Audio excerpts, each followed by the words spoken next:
You read a mediocre novel and you're like, I'm definitely doing better work than that.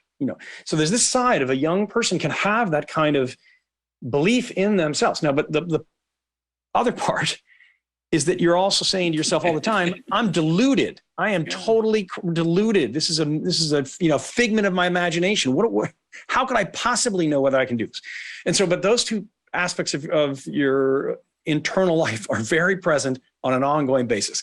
And now along the way, maybe you write something in high school and your English teacher says, oh, that's good. And, whatever, you win a prize or, in some small way or whatever, you get patted on the back and, that's fine. What ended up happening to me is I went to Yale. I got into a writing seminar with a guy named Walter Abish, who died recently. He was a great modernist, and I did work with him. And then I when I was a junior, Peter Matheson, who's a great American novelist, naturalist, figure in general, cultural figure in general, came to teach for a semester at Yale, and he was probably in his 60s at the time. And so I got into his seminar. You would submit stories to get in. He set it up so every week he would ask a few people to read the story out loud, and then the class would talk about, the seminar would talk about what they just heard. And there was early in the semester, it was basically that there was 3 weeks in a row where I was one of the people he asked me to read my story. And at the end of the class, he said, hey, listen, could you stay for a minute?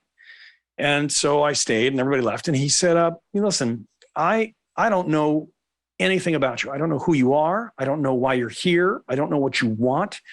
But based on the work I've seen, I think you may be gifted at this.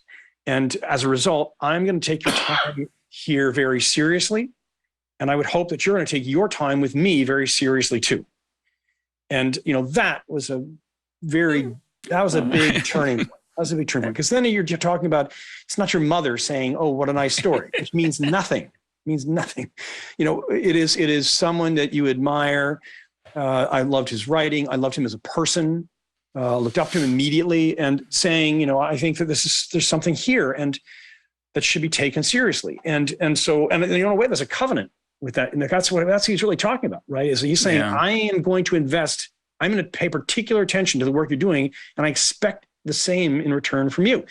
So that, as I say, in all young artists' lives, there's probably a moment like this, and it comes from somebody somewhere that takes at that point, more than a decade, or we'll call it a decade of both aspiration and concern of delusion, and clears the landscape a little bit. And, you say, okay, maybe I am on the right track here.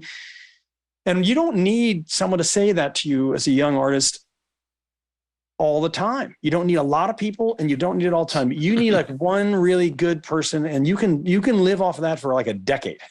And just, you can keep returning to it in your mind and as a reminder. And both the encouragement, the objective observation that you think the person's had, but also the covenant aspect, right? Which is that, okay, I'm not going to let Peter down. So, that kind of gets you going. Now,